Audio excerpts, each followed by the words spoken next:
آپ فرماتے ہیں کہ میں چھوٹا سا تھا، والد انتقال کر گئے، والدہ تھی میری اور ہم 2 بھائی تھے۔ فرماتے ہیں بچے کھیلنے کے لیے نکلے تو میں بھی ان کے پیچھے کھیلنے نکل گیا۔ ایک بیل بچوں کے قابو آ گیا، تو بچوں کے قابو کو چیز آ جائے تو پھر وہ اس کا جو حال ہوتا ہے وہ تو ہمیں پتہ ہی، ہم سارے بچے رہ چکے ہیں۔ تو کہتے ہیں وہ بیل قابو آ گیا، کوئی اس کے کان چھیڑتا، کوئی اس کی دم چھیڑتا، کوئی اس کے سینگ چھیڑتا، کوئی کسی جگہ سے اسے تنگ کرتا۔ مختلف بچے اس کو دم سے پکڑ کے ہلاتے، بیل بھاگتا۔ حضور غوث پاک فرماتے ہیں میں بھی آگے بڑھا، اور میں نے جب اس کی دم پکڑ کے ہلائی تو بیل نے میری طرف منہ کیا اور کہنے لگا عبد القادر تو نہ ایسے کر، بول کے کہنے لگا تو نہ ایسے کر، تجھے رب نے ان کاموں کے لیے پیدا نہیں فرمایا۔ آپ فرماتے ہیں مجھے اتنا خوف طاری ہوا، بیل کو بولتے دیکھا تھا پہلی دفعہ، بیل کو۔ اب میرے سنی کو بھی دلیلوں کی ضرورت ہوتی ہے نا، دلیل نہ دیں، کسی بزرگ کی بات سنائیں تو سنی بھی تھوڑا تھوڑا دائیں بائیں دیکھتا ہے۔ یہ شور ایسا ہوا ہے نا، پراپوگنڈا ایسا۔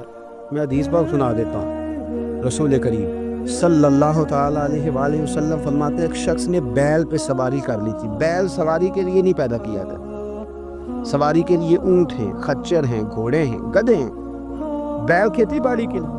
اس شخص نے جب بیل پہ سواری کی تو بیل پیچھے مڑ کے دیکھنے لگا اور کہنے لگا یار تو بڑا بیوقوف ہے، بول کہنے لگا مجھے اللہ نے سواری کے لیے نہیں پیدا کیا، میرے سے وہ کام لے جس لیے میں پیدا کیا گیا ہوں۔ تو بندہ ڈر گیا، کہنے لگا بڑی حیرانگی والی بات نہیں کہ بیل بولتا ہے، تو بیل پھر بول پڑا۔ کہنے لگا اس سے بھی زیادہ حیرانگی والی بات ہے۔ اس نے کہا وہ کیا؟ کہنے لگے مدینے میں نبی پاک آ گئے ہیں اور تو نے ابھی تک کلمہ ہی نہیں پڑھا، یہ اس سے بھی زیادہ حیرانگی والی بات ہے۔ جامع المعجزات میں حدیث موجود ہے، حضور آ گئے اور تو نے کلمہ ہی نہیں پڑھا۔ وہ شخص کہتا ہے میں سر پش دورا، جب آ کے سامنے کھڑا ہوا تو حضور مسکرائے، فرمایا آجا پڑھ لے کلمہ، مجھے پتا ہے تجھے کس نے بھیجا ہے۔ اللہ والوں کی باتیں مان لیا کریں۔ میں بڑی ذمہ داری سے کہتا ہوں رب کریم کے کوئی بندوں کی بات کتاب و سنت کے خلاف نہیں ہوتی، وہی تو کتاب و سنت آگے پہنچانے والے ہوتے ہیں۔ تو حضور غوث پاک فرماتے ہیں میں وہ ڈر کے گھر آیا، جب گھر پہنچا تو میرے کانوں میں آواز آ رہی تھی لبیک اللہم لبیک لا شریک لک لبیک۔ فرماتے میں چھت پہ چڑھا اور میں نے جیلان میں اپنی چھت پہ کھڑے ہو کے دیکھا تو حج کے دن تھے، میری سیدھی نظر میدان عرفات پہ گئی، لوگ میدان عرفات میں بیٹھ کے لبیک لبیک پڑھ رہے تھے۔ پہلے میں وہاں سے ڈر کے آیا، پھر چھت سے ڈر کے نیچے اترا، ماں کو ساری بات بتائی تو کہتے ہیں میری ماں کہنے لگی بیٹے جب تو پیدا ہونے والا تھا تو مجھے بڑی بشارتیں ملتی۔ فرماتے ہیں ماں نے کھولا بکسا صندوق تو 80 دینار نکالے، فرمایا پتر تم 2 بھائی ہو اور تمہارا باپ کل جاگیری 80 دینار چھوڑ گیا، 40 تمہارے 40 تمہارے بھائی کی۔ فرمایا بیٹا ایک بات کا خیال رکھنا، میں اور تمہارا باپ کوئی نہیں، بھائی چھوٹا ہے، میں پیچھے نہیں آ سکتا، یہ 40 دینار لے جا اور جا بغداد چلا جا کے تعلیم حاصل کر، بیٹے میں پہنچ نہیں سکتی، خیال رکھنا۔ ماں جب ان لفظوں میں تربیت کرے، ماں جب کہے، دیکھا نا میرے بھائی، ماں جب سچ کا درس دیتی ہے تو بچہ سچ ہی بولتا ہے، اور اگر اماں کہے کہ بیٹے میں بات کرنے لگی ہوں تیری دادی کو نہ پتا چلے، یہ پپی کے سامنے نہیں کرنی، بلکہ کئی دفعہ اماں کہے ابا آئے نا رات کو تو اس کو نہیں بتانا، اور پھر اماں ٹھیک 15 منٹ کے بعد کہ بیٹا ہمیشہ سچ ہی بولنا، تو سچ بولے گا؟ کیوں بولے؟ کیونکہ اس لیے کہ اماں نے اسے پہلے بتا دیا ہے کہ سچ یہ بات کرنی نہیں کسی سے، میں کر رہی ہوں پر تو نے کسی سے نہیں کرنی، تو آپ نے 3 لیکچر تو اس کو جھوٹ کے دے دیے۔ اب اگر آپ اسے کہیں سچ بول تو وہ بولے گا؟ آپ نے خود کہا کہ بیٹے یہ ٹیلی فون اٹھا، اس بندے کے پیسے دینے، اس فون سن، اس کو کہنا کہ میرے ابا جی فون گھر میں بھول گئے۔ پھر دروازے پہ دستک ہوئی، آپ اندر بیٹھے تھے، بچے سے کہا کہ جا کے باہر کہہ دو کہ ابا جی گھر میں موجود ہے، پھر آپ نے ٹھیک 1 گھنٹے کے بعد اس کو سچ کا لیکچر دینا شروع کر دیا، بولے گا سچ؟ وہ بھی پھر اب جائے گا نا جب اپنے دوست کے گھر، تو ٹیلی فون ابا جی کا آئے گا تو دوست کو دے کے کہے گا ابا جی سے کہے کہ وہ ٹیلی فون میرے پاس بھول گیا، کیونکہ یہ آپ نے پٹی پڑھائی ہوئی ہے۔ یاد رکھیں گھر کے اندر جب تک آپ کا کردار، آپ کا اخلاص، آپ کا درد، حضرت غوث پاک جیلانی پیر بعد میں بنے، عالم بعد میں، اگرچہ پیدائشی ولی تھے۔ قرآن مجید نے ارشاد فرمایا ہے کہ بے شک جو اللہ کے ولی ہیں انہیں نہ کوئی خوف ہوگا اور نہ وہ کبھی غمگین ہو۔ الا ان اولیاء اللہ لا خوف علیہم ولا هم یحزنون، بے شک جو اللہ کے ولی ہمارے ہاں نا لوگوں کے ذہنوں میں جب سے جدت آئی ہے نا تو کچھ ایسی چیزیں تھی جنہیں ماننا ضروری تھا، وہاں بھی لوگوں نے انکار کرنا شروع کر دیا۔ قرآن پاک نے نا درجنوں جگہ پہ اولیاء اللہ کا ذکر کیا۔ اگر دنیا میں کوئی بندہ ٹھیک ہے ہی نہیں تو ولی کدھر گئے؟ یہ کون ہے جن کی قرآن بار بار بات کر رہا ہے؟ یہ کون ہے جن کو قرآن کہہ رہا ہے ان کو نہ کوئی خوف ہوگا نہ غمگین ہوں گے؟ یہ کون ہے جن کے بارے میں قرآن کہہ رہا ہے یا ایھا الذین آمنوا اتقوا اللہ وکونوا مع الصادقین؟ سچے لوگوں کے پاس بیٹھو۔ اگر ہے ہی کوئی نہیں دنیا میں، ہم لوگ اپنی چھوٹی چھوٹی عقل کے دائرے میں بڑی بڑی چیزیں سما کے رکھنا چاہتے ہیں۔ اس امت میں جو اللہ نے اس امت کو کمال دیا ہے، اس میں ایک کمال یہ ہے کہ اس امت میں اللہ کے ولی ہمیشہ موجود رہے، ہمیشہ۔ یہ بات لکھ لیں، یہ بات لکھ لیں۔ یہ الگ بات ہے کہ پروفیسر کا بیٹا بھی کئی دفعہ ان پڑھ رہ جاتا ہے، باقی سارے لوگ آ کے اس سے فیض یاب ہو جاتے ہیں، وہ کہتا ہے مجھے پتہ ہے ابے کا ابا کیا ہے۔ یہ بات الگ ہے۔ کئی دفعہ بڑے بڑے لوگ محدثین کے بیٹے ان پڑھ رہ جاتے ہیں اس لیے کہ سمجھ ہی نہیں پاتے چیزوں کو۔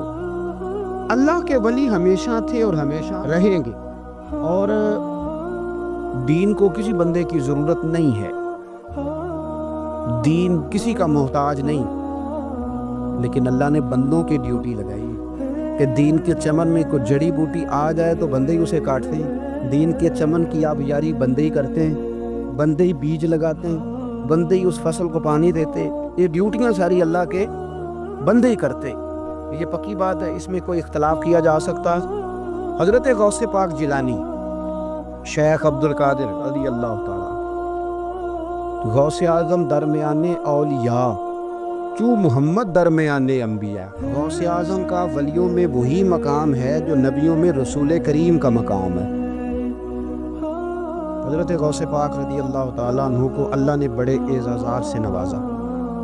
ایک اعزاز اللہ نے یہ دیا کہ ماں کی طرف سے حسینی ہے، باپ کی طرف سے حسنی سیدہ، نانا بھی اللہ کے ولی، دادا بھی اللہ کے ولی، پھوپھی بھی اللہ کی بہت بڑی ولی ہے، بہت بڑی ولی۔ والد گرامی، آپ نے وہ سیب والا واقعہ تو بڑا ہی سنا ہوا ہے، اس طرف تو میں نہیں جاتا۔ ماں بھی اللہ کی بہت بڑی ولی ہے۔ یہ اللہ نا اسباب بناتا ہے، خود ماحول بناتا ہے۔ لیکن غوث اعظم کہتا ہے میں نے سبق استاد کے پاس بعد میں پڑھا، میں نے حضرت ابو سعید مخزومی کے ہاتھ پر بیعت بعد میں ہوا، خلافت بعد میں ملی، سارا کچھ بعد میں ہوا۔ پہلے دن جب گھر سے نکلا، ابا جی میرے وصال کر گئے تھے، کہتے ہیں میری ماں نے سید زادی نے مجھے گود میں لیا اور میرا ماتھا چوم کے کہنے لگی عبد القادر ایک وعدہ میرے ساتھ کر، زندگی میں تیری زبان سے جھوٹ نہیں نکلنا چاہیے، تیری زبان سے جھوٹ ہے۔ اور غوث پاک فرماتے ہیں جب میری ماں میرے ساتھ یہ بات کر رہی تھی تو میری ماں رو رہی تھی، رو رہی تھی۔ کبھی رو کے بھی کسی نے نصیحت کی ہے بچوں کو؟ حضرت غوث اعظم رضی اللہ تعالیٰ عنہ فرماتے ہیں مجھ پر میری ماں کی بات طاری ہو گئی، طاری ہو گئی میری ماں کی بات۔ وہ میری ماں نے آنسوؤں کے اندر لپیٹ کر جو مجھے تحفہ دیا تھا نا سچ کا، وہ میرے ذہن پر، دل پر، روح پر چھا گیا۔ اور ڈاکو جب لوٹنے آئے تو 100 دینار کپڑوں میں سلا ہوا تھا، اور کبھی کسی نے ڈاکوؤں کو بھی بتایا ہے کہ پیسے ہیں تو لے لو؟ یہاں تو شریعت بھی بڑی ساری گنجائش دیتی ہے کہ بچاؤ اپنا مال، لیکن غوث اعظم رضی اللہ تعالیٰ عنہ فرماتے ہیں ماں نے مجھے آنسوؤں میں لپیٹ کر دیا تھا، لپیٹ کر کے سچ بولنا ہے۔ تو مائیں عظیم ہو تو پھر بیٹے بھی عظیم ہی ہوتے ہیں، ماں عظیم ہو گئے بیٹا بھی پھر عظیم ہی ہوتا ہے۔ لپیٹ کر سچ کا تحفہ دیا تھا۔ تو سیدنا غوث پاک فرماتے ہیں جب انہوں نے آ کے کہا نا کہ تیرے پاس کیا ہے، تو میں نے کہا 100 دینار ہے۔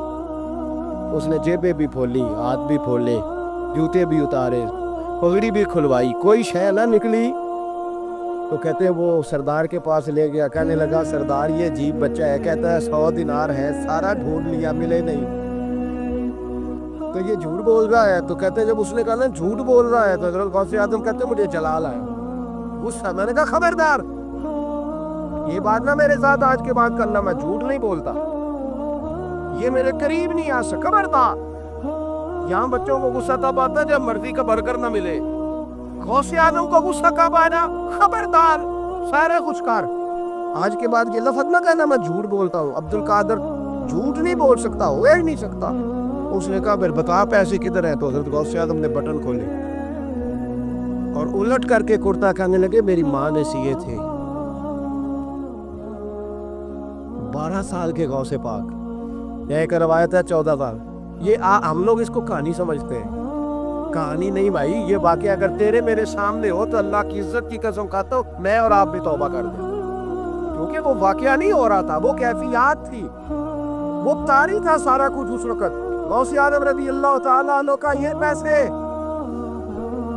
14 سال یا 12 سال عمر مبارک ہے، ڈاکو اس کا سردار کہتا مجھے 22 سال ڈاکے مارتے ہو گئے تھے، اور 14 سال کا بچہ عشق لگا سے کھیڑا کھیڑ گئے۔ 14 سال کا بچہ غوث اعظم نے پلٹ کے دکھا یہ پیسے۔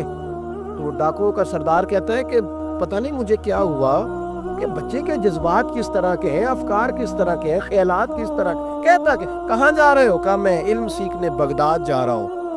تو کہا بیٹا دنیا پیسے چھپاتی ہے، تو نے بتایا کیوں؟ تو حضرت غوث اعظم نے پیسے اتار کے پھینکے، کہنے لگے پیسے تو رکھ، میں اس لیے بتا رہا ہوں کہ ماں سے وعدہ کر کے آیا ہوں کہ سچ بولوں گا، لے پیسے تجھے دے رہا ہوں۔ ڈاکو کا سردار کہتا ہے بچے کی اتنی عمر نہیں اتنے مجھے پاپ کرتے سال گزر گئے، اور اس بچے کا ماں سے کیا ہوا وعدہ مجھے بدل گیا۔ میں دوڑ کے پیچھے گیا، میں نے کہا عبد القادر مجھے بھی یار بغداد ہی لے چل۔ کہا وہاں کیا کرنا ہے؟ کہا جس استاد کے پاس تو آگے بیٹھ کے پڑھے گا میں اس کے پیچھے بیٹھ جایا کروں گا، چلو بڑھاپے میں میں علی کو رٹا لگا کے قرآن و سنت سیکھ جاؤں گا۔ تو کہتے ہیں تجھے کیا ہوا؟ کہنے لگے عبد القادر تو ماں سے کیا ہوا وعدہ نہیں توڑتا، میں رب سے کیے ہوئے وعدے توڑ رہا ہوں، توبہ میری۔ ڈاکو سے کہنے لگے جاؤ کوئی سردار اور بنا لو، مجھے تو ماں بیٹے کا رشتہ جیت گیا ہے، یہ ماں بیٹے کا رشتہ مجھے جیت کے لے گیا، میں جیت گیا ماں بیٹے کے رشتے میں، یہ مجھے فتح کر کے تم کوئی اور سردار بنا لو۔ تو 22-23 ڈاکو تھے، پیچھے آ کے بیٹھ کہنے لگے سردار اگر گناہ اکٹھے کیے ہیں تو نیکیوں میں اکیلا تو نہ چھوڑ۔ او بھائی ماں بیٹے کا رشتہ اور ماں بیٹے کی تربیت، تو 14 سال کا بچہ توبہ کرا جاتا ہے، پر مصیبت یہ ہے کہ ہم وہ مائیں تیار کرنے میں کامیاب نہیں ہو سکے، لیکن ہم نے سدا ناکام نہیں رہنا، مائیں تیار کرنی ہے۔ مائیں تیار یہ والا مطالبہ نہ بیوی سے کرتے ہیں کہ میری بیوی فٹافٹ صحیح ہو جائے، بیٹی سے کریں یہ مطالبہ، بہن پر کریں یہ محنت، یہ والی محنت۔ غوث پاک فرماتے ہیں 12 سال میں نے تعلیم حاصل کی یارو، میں نے پتے بھی کھائے، اور خود آپ کا فرمان موجود ہے، فرماتے ہیں ایسی سختیاں بھی دیکھیں، ایسی سختیاں بھی دیکھیں کہ پتھروں اور پہاڑوں پہ گزرتی تو شاید پگھل جاتے، لیکن میں نے اپنے نبی کا دین پڑھا۔ اب تو پیر کے گھر میں جو پیدا ہوتا ہے وہ علم لدنی والا ہوتا ہے، میں تو افسر کا پتر ہے، او خدا کے بندے صبر کر۔ اگر غوث پاک حسنی حسینی سید ہو کے باقاعدہ پھٹی پہ بیٹھ کے پڑھتے، تو کس پیر کا مرید ہو گیا جسے علم ہی کوئی نہیں، جو جاہل آدمی ہے؟ یہ ضروری ہے، علوم دینیاں ضروری ہیں، اس کے بغیر کام نہیں چلتا۔ اور غوث پاک رضی اللہ تعالیٰ عنہ کی آپ پوری زندگی پڑھ کے دیکھ لیں، غوث پاک تمام اولیاء کے امام ہیں، ساری زندگی۔ غوث اعظم سے کسی نے پوچھا آپ نے سب سے زیادہ دین کا کام کس طرح کیا؟ تو فرماتے ہیں تقریر کے ذریعے۔ اب تقریر کرنے والا مولوی ہوتا ہے اور تعبیر دینے والا، سبحان اللہ۔ غوث پاک رضی اللہ تعالیٰ عنہ فرماتے ہیں میں نے دین کا سارا کام کس ذریعے سے کیا ہے؟ ہفتے میں 3 جلسے کرتے تھے، اور 70 ہزار کا مجمع ہوتا تھا، اور بغیر لاؤڈ سپیکر کے تقریریں ہوتے تھے، اور فرماتے ہیں جیسی سمجھ پہلے بندے کو آتی تھی ویسی آخری والے کو آتی تھی۔ لوگوں نے کہا حضور یہ کرم کیسے ہوا؟ فرمانے لگے میں نے جب تعلیم حاصل کر لی تو بولنا آتا ہی نہیں تھا، تو میں بڑا پریشان ایک دن سو گیا تو خواب میں رسول کریم کا دیدار نصیب ہوا، نے فرمایا تیری تو واز کیا کر، تیرے واز سے لوگوں کو فائدہ ہوگا۔ یا رسول اللہ میں اجمی بندہ ہوں، لوگوں کے سامنے کیسے بات کروں گا؟ تو حضور نے فرمایا منہ کھولنا ذرا۔ کہتے میں نے منہ کھولا تو محبوب نے 7 دفعہ لعاب دہن ڈالا میرے منہ میں۔ آپ فرماتے ہیں پھر بولتا میں تھا، اثر کوئی اور پیدا کر دیا۔ حضرت خنساء رضی اللہ تعالی عنہا، جناب خنساء حضور کی ایک صحابیہ ہیں، انہوں نے بعد میں کلمہ پڑھا۔ دور جاہلیت میں ان کا ایک بھائی قتل ہو گیا تھا، انہوں نے اپنے بھائی کے جانے پر، قتل ہونے پر ایک مرثیہ کہا تھا۔ وہ مرثیہ اتنا مشہور تھا کہ جہاں بھی پڑھا جاتا لوگ اپنا کوئی جانے والا یاد کر کے رونے لگ جا۔ ہمارے ہاں تو اب نعت خانوں نے رواج بنایا نا، جس کے گھر میں کوئی فوتگی ہوتی ہے اسے اور زیادہ رلاتے ہیں۔ میاں صاحب تو شعر لکھ گئے تھے, کوئی یہ تو نہیں انہوں نے کہا تھا کہ سارے کلاتے ہی پڑے آجے. انہوں نے تو شعر لکھا تھا نا, باپ مرے تے سر ننگا ہوندا تے پائی مرن تے کنڈ خالی تے ماما بعد محمد بخشا کون کرے رکھوالی. اب اس کو پتہ ہے اس پہ روئیں گے بھی زیادہ, لوٹ بھی زیادہ دیں گے, تو ہر جگہ جا کے نا بات یہی چھیڑ دیتا ہے. اب وہ بیچارے بچے پہلے سے زیادہ روتے ہیں, تڑپتے ہیں. حالانکہ حکم یہ تھا کہ جب کسی جاؤ نا فوتگی پہ تو ان کو رلانا نہیں بلکہ ان کو حوصلہ دینا ہے. نعت خانوں کی بات ہوئی ہے تو آپ نے بڑا غور سے دیکھا ہے میری طرف, میں اور آپ بھی ایسے ہی کرتے ہیں.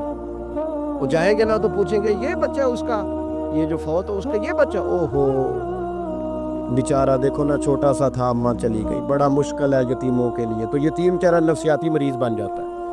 وہ کہتا ہے بالکل چاچا صحیح کہہ رہا ہے, یتیموں کے بڑے برے حال ہوتے ہیں. اس طرح کر کے ہم نفسیات کمزور کرتے ہیں بچوں کی. حالانکہ بتانا چاہیے بیٹے فکر نہ کر, میرے نبی پاک بھی تو یتیم ہی پیدا ہوئے تھے, تو سارے یتیموں پر حضور کا سایہ ہے. بجائے حوصلے دینے کے ہم اور کمزور کرتے ہیں, اور زیادہ کمزور کرتے ہیں, اور زیادہ لوگوں کو تکلیف دیتے ہیں. تو قصیدہ جناب خنساء رضی اللہ تعالیٰ عنہ کا بڑا مشہور تھا, عربی قصیدہ لکھا تھا انہوں نے. کسی کے یہاں بھی کوئی انتقال کر جاتا تو ان کا وہ عربی قصیدہ پڑھا جاتا, اور جب وہ قصیدہ پڑھا جاتا تو لوگ دھاڑے مار مار کے روتے, دھاڑے مار مار کے.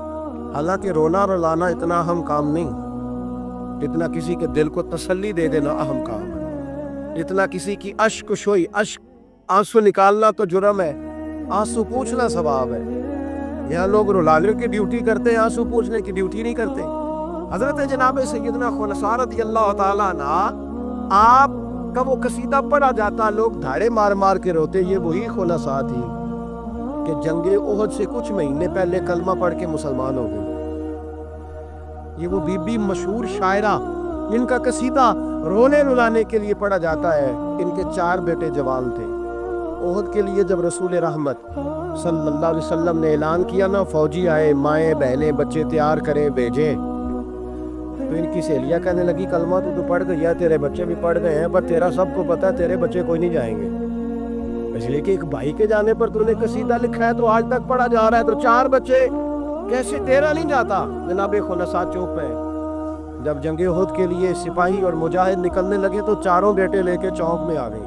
وہ بی بی جس کا رونا دھونا مشہور تھا, وہ اپنے بچوں کو چوک میں کھڑا کر کے کہتی ادھر دیکھو, قسم ہے مجھے اللہ کی عزت کی, میں نے تمہارے باپ کے ساتھ. یہ ماں لیکچر دے رہی ہے اور چوک میں دے رہی ہے تاکہ دنیا کو پتہ چل جائے. جناب خنساء کا خطبہ مدینے کے چوک میں, کہنے لگی مجھے اللہ کی عزت کی قسم, میں نے جاہلیت کے زمانے میں بھی تمہارے باپ کے بستر کو کبھی ناپاک نہیں کیا, کبھی ناپاک نہیں کیا. میں نے طیب اور طاہر بچے پیدا کیے, اور میں نے تمہیں اپنے سینے سے اپنے وجود کی خوراک تمہیں دی, دودھ پلایا.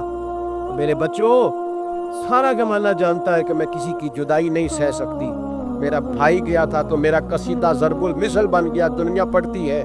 پر اب سنو, اب میں مسلمان ہوں, اب میں رسول پاک کا کلمہ پڑھتی ہوں. یاد رکھنا, جب میدان میں تیر چلے نا اور تلواریں چمکے اور نیزے برسے تو سب سے پہلے زخم میرے بچوں کو آنے چاہیے. بچوں کی تربیت ماں کر رہی ہے, پہلا زخم تمہیں لگے. اور پھر کہنے لگی اگر میرا دودھ پیا نا تو پھر یاد رکھنا کوئی ایک تیر بھی تمہاری پشت پہ نہیں ہونا چاہیے. جتنے بھی کھانا سینے پہ کھا کے آنا. بھئی مجھے یہ نہ کہے تیرے بچے بھاگ گئے تھے اور پشت پہ انہوں نے تلواریں کھائیں اور زخم کھائے, اور لوگ خبردار سینے پہ تیر کھانا, خبردار جرأت کا مظاہرہ کرنا. یہ خطبہ دے کے جناب خنساء اندر چلی گئی. لوگ کہتے ہیں حیران رہ گئے. مزے کی بات یہ تھی, پھر بھی بیویاں کہنے لگی خطبہ تو دے دیا ہے, دعا کرو اس کا کوئی بچہ شہید نہ ہو جائے. بڑے سخت قصیدے لکھتی ہے, شہید نہ ہو جائے, دعا کرو. لیکن اللہ بڑا ہی بے نیاز ہے, ان کے 4 بچے شہید ہو گئے. 18 زخم تھے بچوں کے پر, تھے سارے سینے پہ. 18 کھاؤ تھے تلواروں کے پر, سارے سینے پہ. میرے محبوب بہت سے واپس آئے. او بھائی, 4 بیٹے جس ماں کے چلے گئے, اس ماں کو تسلی کون دے. جناب خنساء آ کے کھڑی ہوئی تو صحابہ کہتے ہیں ہمارا خیال تھا کوئی درد والا شعر پڑے گی, رلا دے گی دنیا کو, لیکن میرے حبیب پاک نظر اٹھائی. کہا خنساء تجھے پتا ہوگا تیرے 4 بیٹے شہید ہو گئے. کہنے لگی حضور یہی تو دکھ ہے. جب کہا نا یہی دکھ ہے تو کان کھڑے ہو گئے لوگوں. حضور یہی تو دکھ ہے. یہی تو پریشانی ہے۔ محبوب نے فرمایا کیا پریشانی ہے؟ کہنے لگے او یہی تو پریشانی ہے، میرے 4 تھے، دل کرتا ہے میرے 14 ہوتے۔ حضور یہی تو دکھ ہے، 4 تھے، دل کرتا ہے 400 ہوتا۔ 4 کروں تیرے نام پہ جان فدا، نہ بس ایک جان 2 جہاں فدا۔ سونیا میرا 2 جہاں سے بھی نہیں جی بھرا، میں کروں کیا کروڑوں جہاں نہیں کا۔ حضور 4 تھے، اور پھر مسجد نبی آج بھی اس ماں کی جرت کی گواہ ہے کہ ماں پوچھنے لگی سونیا میں یہ نہیں پوچھنے آئی کہ میرا کوئی بچہ ہے کہ نہیں، یہ پوچھنے آئی ہوں کہ میرے بیٹوں نے کوئی پشت پہ زخم تو نہیں کھایا۔ حضور کوئی پشت پہ زخم تو نہیں کھایا میرے بچوں نے، کوئی پشت پہ زخم؟ تو رسول پاک نے فرمایا خنسا تیری جرت کو اللہ قبول فرمائے، تیرے بچوں نے جتنے بھی زخم کھائے ہیں سینوں پہ کھائے۔ میں نے کہا مائیں عظیم ہو تو بچے بھی عظیم ہوتے ہیں، اور اگر ماں کسی کے سائے کا اندھیرا دیکھ کے ڈر جائے تو بچوں میں جرت کیسے آئے گی؟ بچے کربلا کے میدان میں کیسے جائیں؟ بچے کس طرح میدانوں میں؟ ولی کس کو مان سکتے؟ اللہ تبارک و تعالیٰ نے 4 کتابیں نازل فرمائی، اللہ دے دیتا۔ حضرت جبریل سب کی چھتوں پہ، اللہ کے فرشتے بارش برساتے ہیں نا، کتابیں بھی برس سکتی تھیں، چھتوں پہ گرا دیتا کہ لو پڑھو، لیکن اللہ نے کتابیں 4 بھیجی، نبی 1 لاکھ کم و بیش 24,000 عطا فرمایا۔ فرمایا کتاب پڑھنی ہے اور جب جلوہ دیکھنا ہے تو میرے مصطفیٰ کا دیکھنا ہے، حضور کے نور کی روشنی میں تم نے قرآن مجید کو پڑھنا۔ بھائی سمجھ نہیں ہے، میں آج تک سمجھ نہیں آئی آج تک کہ گاڑی کا پتہ ہے کہ اس کی ہینڈ بریک کہاں ہے، اس کا کلچ کدھر ہے، اس کی فلاں چیز کدھر ہے، پھر بھی ایک استاد پیسے بھی لیتا ہے، 15 دن ساتھ بھی بٹھاتا ہے، پھر طریقہ سکھاتا ہے۔ جب ایک چھوٹا سا کام بغیر استاد کے نہیں آتا تو دین بغیر استاد کے آ جائے گا؟ اور دین کے مسئلے باریک ہیں، یاد رکھیں، شیطان حملے کرتا ہے، باریک بات ہے۔